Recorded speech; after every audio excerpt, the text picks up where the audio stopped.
Was there a point where it sort of sank in that like, I was almost out of here? No, I feel like I should be more wise now, and I'm just not. I'm just not. I'm like, you know, and they're like, oh, I like had this life and death experience, and now I feel like I really like don't sweat the small stuff, and Yeah. I'm like, nope, that's not like I'm sweating all the small stuff. Yeah. Like I feel like a bit. What it did give me, I think, was a sense of toughness in the work that I Yes. wanted to create. You Yeah. know, with a sense of like. It did, I think, mean I made a very uncompromising record. Yes. But for such an anxious person where something really terrible was happening to me, I was like, I'm going to be fine. I think, honestly, it just came at the time when I was relieved we were getting to the end of the tour. Yeah. You know? So I was Yeah. like, no, this is going to be fine. I'm going to make this through. Yeah. I was performing at such a level that, like, no one thought I was that sick. You know what Yeah. I mean? There was just Yeah. like, there's no way that you'd be able to do that if this was happening to you. Yeah. So I was just like, well, I can still perform, so obviously I'm fine. Yeah. But I think the performance itself is a kind of otherworldly energy that you kind of can't trust sometimes. Like, Well, but you, I mean, from what you've described to me over the years, you've had that. I mean, I remember when we were talking about you getting sober, and you talked about how you know, how you used to go out every night for hours. Now people couldn't believe that you had the endurance you had. yes, no, a tank, like a little tank. Like I was, and you know, there were two like 6-foot men in my band, like huge guys, and I would drink them under the table Yeah. and just keep going and play the show. I never missed a show. So Yeah. for someone who is emotionally, I think, very sort of, I can be very like fragile at times. My physical, or it's some way of processing pain that's physical pain. Yeah. So I think that maybe does come from finding emotional pain harder than physical pain. Yeah. Does that make sense? So Yeah. it's like how the things that I can push my body through can sometimes be really extreme. It's so interesting how you can seem to easily conquer one and not the other. But because you're incredible, I mean, you're incredibly eloquent about the emotional ups and downs you go through. So it's like you have an amazing emotional intelligence. You can identify them, you can describe them. Self-awareness gets you nowhere. doesn't fix it.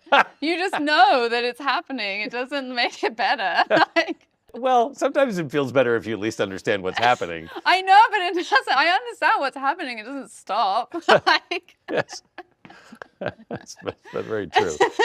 When we talked around Dance Fever, and you described the sort of, you know, touring versus a family life, I didn't get the sense you'd necessarily resolved that question at that point, but clearly afterwards you'd made a choice.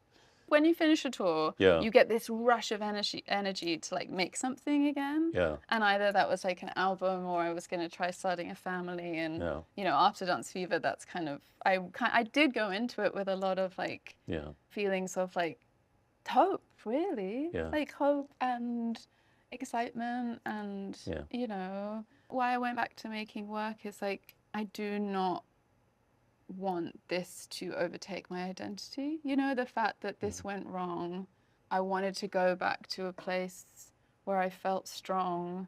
And I think you can kind of lose your mind thinking that the only thing that will give your life meaning or purpose is kind of motherhood, and you need to do everything that you can to get there. And I was like, no, Yeah. there are so many other aspects of my life that bring me meaning Yeah. and purpose.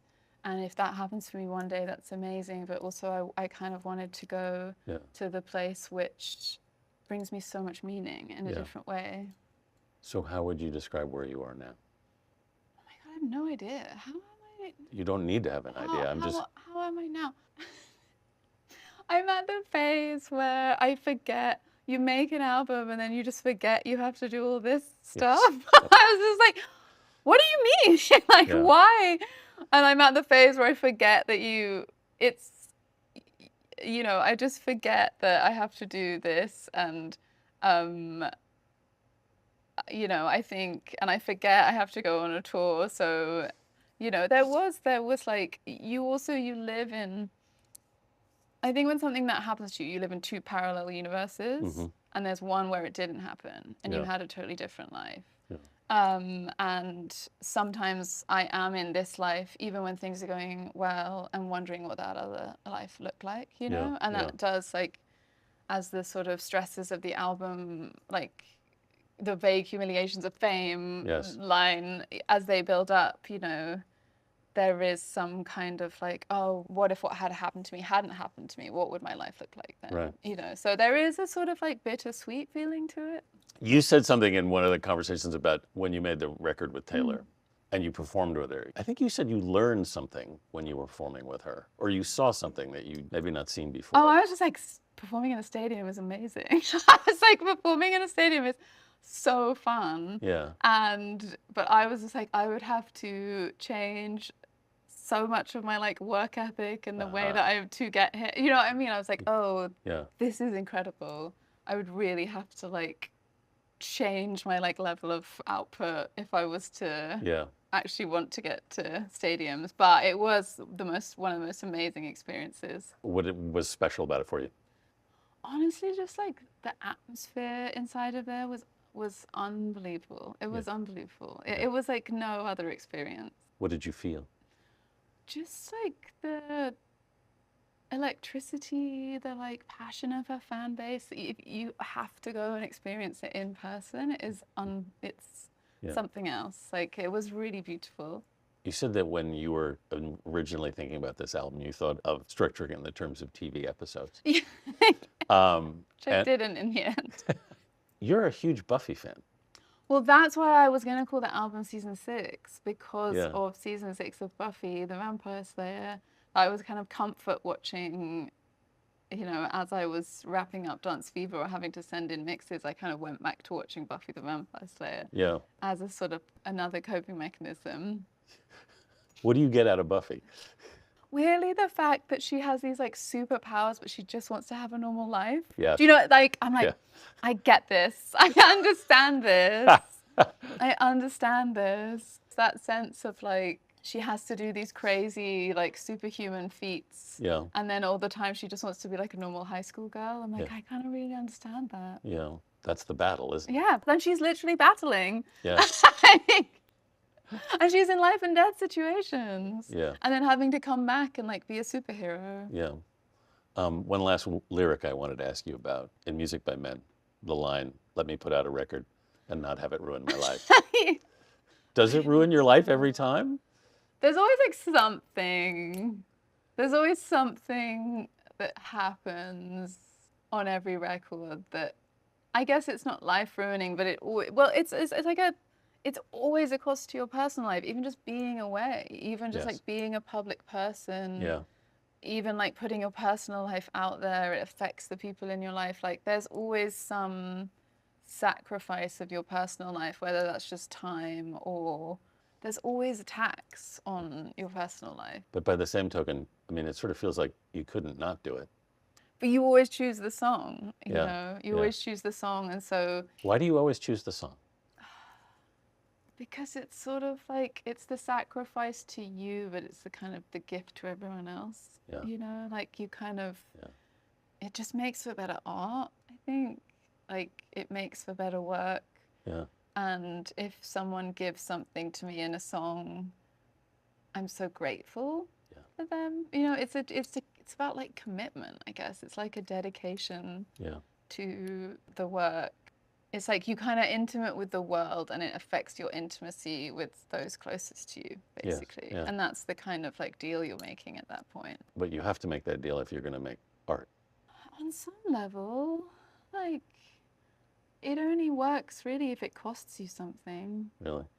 Or if it makes you feel weird. It's probably a really good song. You're like, oh, this makes me feel weird. Is that your barometer? It's a sort of Yeah, goes into the like, weird. Oh, I don't want to put this out.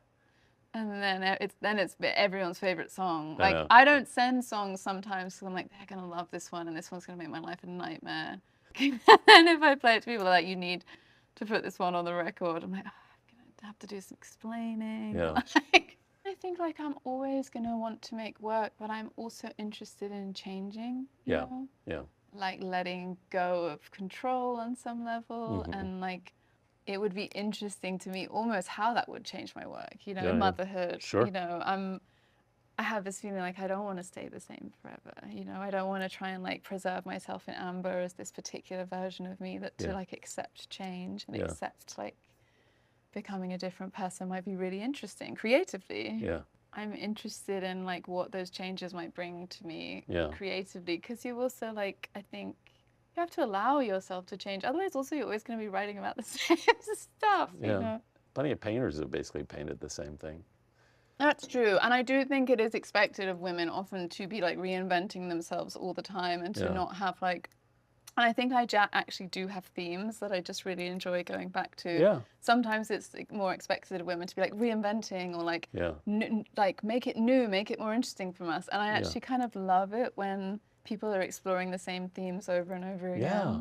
But I feel like I'd slightly like, I've sort of accepted now the kind of music I make and the albums I make, and now I'm just spending time perfecting them. Yes. I do think in the early phases of my career, I was like, slightly rejecting myself at some points and Yeah. being like, okay, I'm not like that huge orchestral thing, I'm this, or Yeah. and you do that because, you know, you're so pedestalized as a young woman and then torn down, and like you Yeah. start to feel the kind of shame a little bit about how you express yourself. So you feel like you have to like pivot away from it. Mm-hmm. And I don't really feel that way anymore. I do Right. feel like now I'm in a phase where I'm just kind of refining what it is. Yes. And that does actually feel really good. Yeah. You've used that word a number of times in conversations you've had recently, shame. Yeah. What's the source of that shame? I don't know, just general self-loathing I've had forever. It was there before I was famous. Just like a sense of like not good enough, like not feeling quite right in myself, Right. I think.